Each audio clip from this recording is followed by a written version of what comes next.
क्या आप भी ये सुनते आए हैं कि हामला औरत चांद ग्रहण के दौरान घर से बाहर ना निकले? क्या नौजायदा बच्चे को पैदाइश के फौरन बाद शहद खिलाना लाजमी है? अगर हाँ तो यहीं रुक जाएं, क्योंकि इन पर अमल करना आपके बच्चे के सेहत के लिए नुकसानदेह हो सकता है।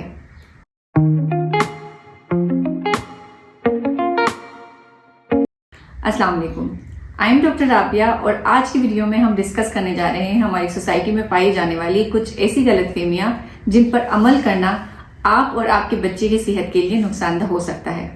मिथ नंबर 1, बच्चे को पैदाइश के फौरन बाद शहद खिलाना लाजमी है।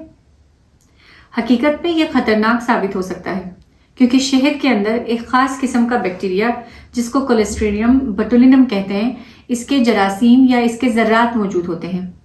क्योंकि जो न्यूबॉर्न होता है उसका निज़ाम हाजमा इतना डेवलप नहीं हुआ होता है कि बाहर से कोई इन्फेक्शन या कोई जरासीम आए तो उसका मुकाबला कर सके। तो शहद के जरिए ये स्पोर इजीली बच्चे के अंदर चला जाता है और इन्फेक्शन करा सकता है। इन्फेक्शन इस वजह से होता है कि ये अंदर जाके एक खास किस्म का बोटुलिनम टॉक्सिन के नाम से एक जरासीम पैदा करता है और ये जरासीम बच्चे के नर्वस सिस्टम को भी डैमेज कर सकता है। लिहाजा इनिशियल 6 मंथ्स में माँ का दूध जो है वो बच्चे के लिए बेहतरीन ग़िज़ा है, तो इसी को पिलाएं और उसके अलावा कोई ऐसी चीज़ ना खिलाएं। अलबत्ता 1 साल से जो बड़ा बच्चा होता है, क्योंकि उनका निज़ाम हाजमा डेवलप होता है, या जो अडल्ट होते हैं उनके लिए शहद जो है वो किसी नुकसान का बाइस नहीं बनती। मिथ नंबर 2, बच्चे के सर पर या जिस्म पर तेल लगाकर जोर से मालिश करने से बच्चा जल्दी बड़ा होता है। देखिए, मालिश करना गलत नहीं है इटसेल्फ, लेकिन जो हम तरीका यूज करते हैं मालिश करने का वो गलत होता है। सबसे पहले तो केमिकल फ्री ऑयल इस्तेमाल करना चाहिए, क्योंकि बच्चे की जो जिल्द होती है, उसकी जो हड्डियां होती हैं, पट्टे होते हैं, वो सही तरीके से डेवलप नहीं हुए होते।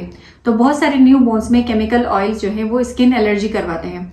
उसके अलावा जो पट्टे और बोन्स, अगेन मैं कह रही हूँ कि बच्चों के डेवलप नहीं हुए होते, तो छोटी छोटी माइक्रो इंजरीज कहते हैं उनको, जख्म उसकी वजह से हो सकते हैं जोर से मालिश करने से, और इन्फेक्शन अगेन इसकी वजह से होता है। और उसके अलावा जो डेवलपमेंट होती है बच्चों की बोन्स की और जो पट्टों की, वो इससे मुतासिर हो सकती है। उसके अलावा सर पे ईंट रखते हैं उसकी शेप मेंटेन करने के लिए, या सर पे भी तेल लगाकर जोर से मालिश करते हैं, तो ये भी नहीं करना चाहिए। ये भी खतरनाक बच्चे की सेहत के लिए साबित हो सकता है, क्योंकि जो हमारी सर की बोन्स हैं वो भी डेवलप सही से नहीं हुई होती, और उनके बीच में जो सूचर्स हैं उसमें गैप हो जाता है। विद टाइम वो फ्यूज होती हैं और हार्ड स्कल में ये कन्वर्ट होता है। उसके अलावा सॉफ्ट पार्ट जिसको हम एंटीरियर एंड पोस्टीरियर फंटनेल कहते हैं, अगर खुदा न खास्ता यहाँ पे कोई ऐसी भारी चीज या ड्यूरिंग मालिश अगर ये जगह दब जाए तो ये अगेन इन्फेक्शन करा सकता है, और दिमाग की जो डेवलपमेंट है उसको भी नुकसान इसकी वजह से पहुंच सकता है। तो काइंडली इन चीज़ों को अवॉइड करें। ये एक नेचुरल प्रोसेस होता है, डिफरेंट फेजेस होते हैं हेड की डेवलपमेंट, उनसे गुजर के एक प्रॉपर हेड की शेप खुद ही नेचुरली बन जाती है। इसमें ईंट रखने से या जोर से मालिश करने से कोई शेप नहीं बनती, और यही ब्रेन के अंदर मुख्तलिफ किस्म की बीमारियां या डेवलपमेंटल डिलेज का बाइस बन सकती हैं। तो इस चीज़ को अवॉइड करें। मिथ नंबर 3, हमने बहुत अपनी माओ को ये कहते हुए सुना है कि नाफ पे सुरमा, हल्दी या तेल लगाने से जख्म जल्दी भर जाता है। देखिए, ये तीनों चीजें इन्फेक्शन का बाइस बन सकती हैं। नाफ को आपने सिर्फ खुश्क रखना है और साफ रखना है उस जगह को।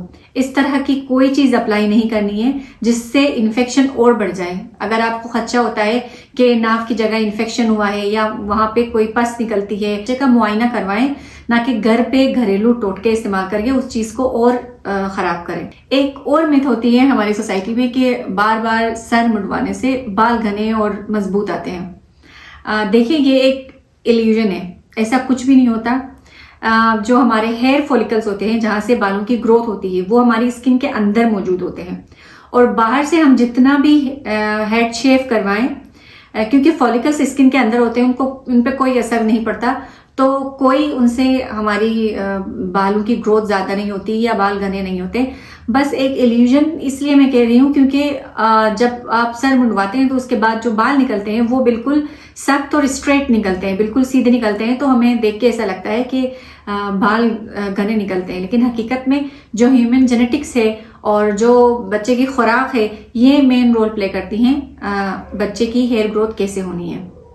अच्छा, बहुत सारे लोग बच्चे की पेट पर ईंट या गर्म कपड़ा रख देते हैं कि इससे गैस खत्म होती है। अच्छा, इससे बिल्कुल भी इसका ताल्लुक नहीं होता गैस को ख़त्म करने में। और दूसरा ये कि बच्चे की जो स्किन होती है अगेन बहुत सेंसिटिव होती है, तो इन चीज़ों को आपने बिल्कुल अवॉइड करना है क्योंकि बच्चे की स्किन इससे जल सकती है। एक और इम्पॉर्टेंट क्वेश्चन है कि जब बच्चे को यरकान होता है या पीला पड़ जाता है पैदाइश के बाद, तो इसको घर पर ही रखा जाए, जो सनलाइट घर पे उसको दी जाती है वो काफ़ी है। अच्छा, देखिए कि बहुत सारे बच्चों को यरकान भी मुख्तलिफ किस्म का होता है। एक नॉर्मल होता है जो कि सारे बच्चों में होता है, और एक पैथोलॉजिकल होता है। उसके लिए बच्चे के ब्लड टेस्ट कराना, हॉस्पिटल लेके जाना लाजमी होता है।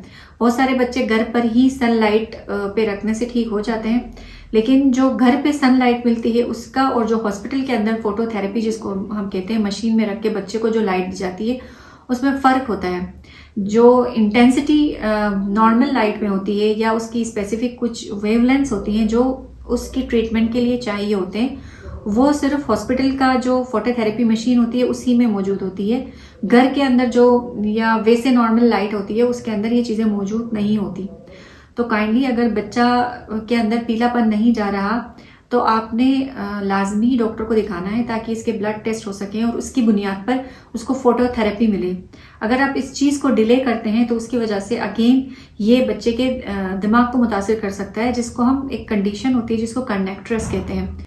इस वीडियो को देखने के बाद अगर आपको इस तरह का अमल फॉलो करने के लिए कोई कहता है तो आपने जेंटली उनको मना कर देना है और उनको साइंटिफिक रीज़न देके ये चीज़ें समझानी है। उम्मीद है ये वीडियो आपके लिए मुफीद साबित होगी। इस वीडियो को आपने ज़्यादा से ज़्यादा शेयर करना है ताकि वो लोग जो इन मिथ्स को फॉलो करते हैं इनको तर्क करें और बच्चे की सेहत पे कोई कॉम्प्रोमाइज़ ना आए। आपके इर्द गिर्द कोई इन मिथ्स को फॉलो करता है तो मुझे कमेंट सेक्शन में ज़रूर बताइएगा, और नेक्स्ट वीडियो में हम इंशाल्लाह उन मिथ्स के बारे में डिस्कस करेंगे जो न्यू बॉर्न्स की मदर से रिलेटेड होती है। टिल देन टेक केयर, अल्लाह हाफिज़।